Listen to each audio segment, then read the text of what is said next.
The White House remains silent, at least on Twitter, following the midterm elections. That's all while at least 800 people from the caravan have now reached the border, packing into shelters in Tijuana, Mexico. Reportedly, they plan to wait for the rest of the caravan before going to the port of entry. That's while border agents are watching very closely from the ground, air, and the water. And it's all while authorities in Yuma prepare. They are already seeing a big surge of migrants starting to come across the border there. ABC 15's Sonu Wasu is with agents out in the field in Yuma and gives us a first-hand account of what they're dealing with.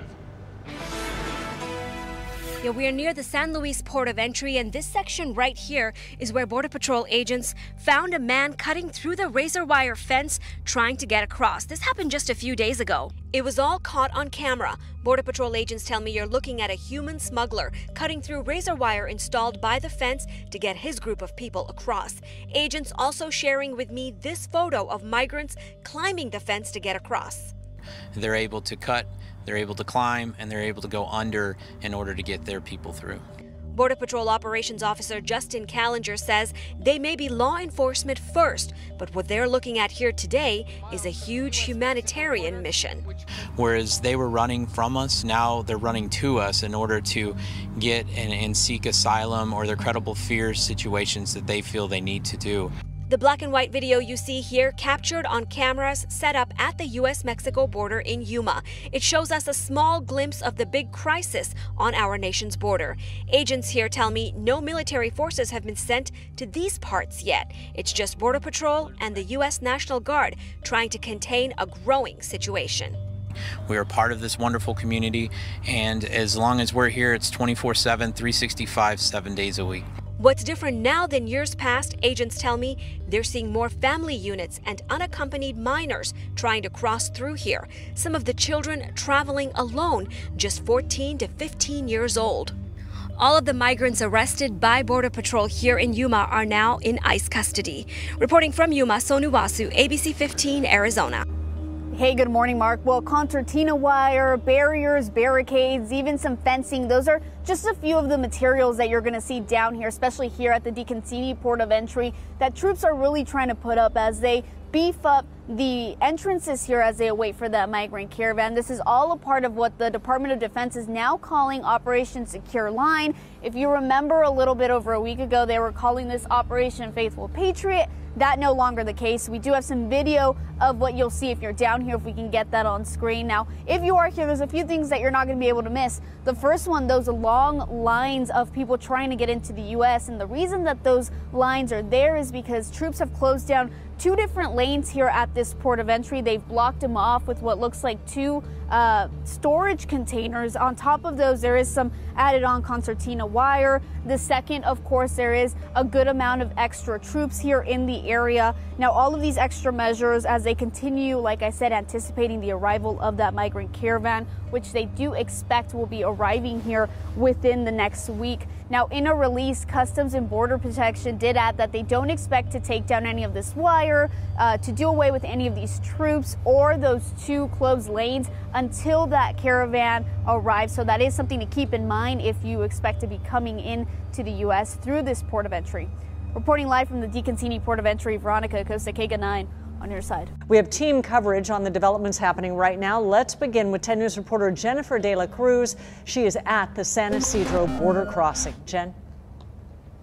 So we're in the parking lot just behind the outlets, and they're doing some construction here. It's been about 2 weeks now that they've worked on this section. You see the old border wall is right here in front, and behind it is the new wall that they're working on putting in place. It is much taller, you can see through it, and it also has an anti-climbing aspect to it. Now, a Border Patrol spokesman says this is not related to the caravan. It's all part of construction that started back in June. The government is replacing 14 miles of the scrap metal wall. Construction started about half a mile from the ocean east to the bottom of Otay Mountain. Now, the old wall was about 10 feet high. The new one stands anywhere between 18 to 30 feet tall, and you can see through it, giving border agents a better look at what's happening on the other side. Also has an anti-climbing plate at the top.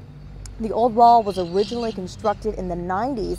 Border Patrol agents say this new wall is an important milestone on their work to secure the border. The whole project cost about $147 million. And according back out here live, Border Patrol agents say this whole project costs about $147 million. Once again, replacing the old wall with that new wall, much higher. You can see through it, so better surveillance properties there. And of course, this comes at a time when a lot of people are working on seeking asylum here in the United States. Reporting live in San Ysidro, Jennifer Dela Cruz, 10 News. Local organizations receiving faith leaders from across the country here to raise awareness on border issues. I'm Daniel Marin. And I'm Natasha Paloma. The group says they're here to take a stand in welcoming migrants. KTSM 9 News reporter Stephanie Shields has this story. With faith, prayer, and voice, religious leaders from across the country are touring the borderland at sites like Tornillo's tent city in the U.S.-Mexico border.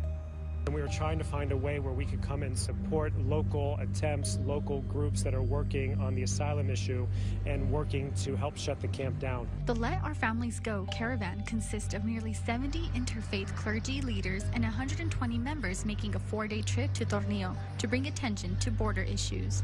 The group coordinated with local organizations here in the borderland.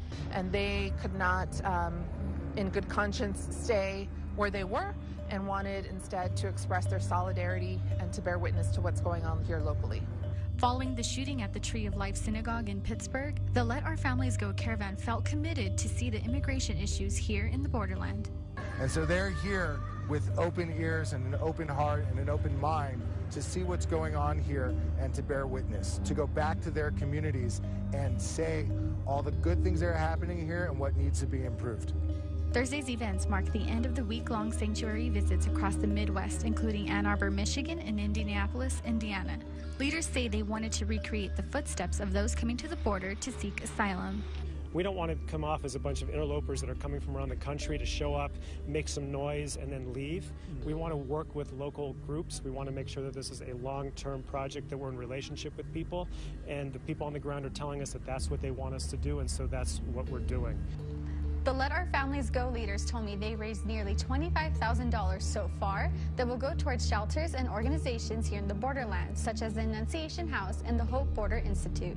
In the studio, Stephanie Shields, KTSM 9 News. The city of Eloy ended its role in an unusual contract that allowed ICE to run the South Texas Family Residential Center, the largest detention center in the U.S.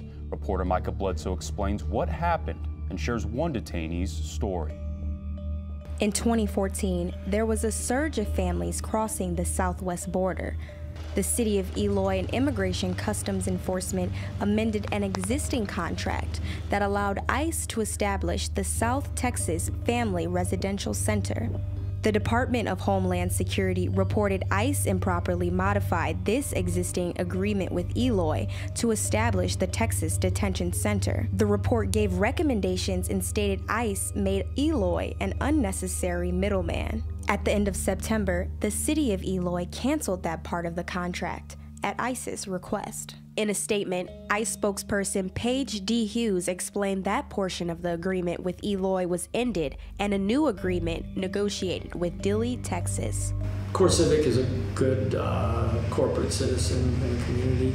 We work well with them on a number of projects, and ICE felt it was in the best interest of us ending the contracts. CoreCivic, formerly known as CCA, owns and manages private prisons, including the detention centers in Eloy and Dilley, Texas. While complaints against the operation of the facility didn't factor into ICE's decision to amend the agreement, according to the Government Accountability Office, in 2013, immigration prisons and jails failed to report 40% of sexual abuse allegations to ICE headquarters. Greta Soto Moreno, a transgender former Eloy detainee, says she was abused while detained at the Eloy Detention Center in 2013 after fleeing Mexico. After my 300, 400, and 500 days, I was no idea what's going on.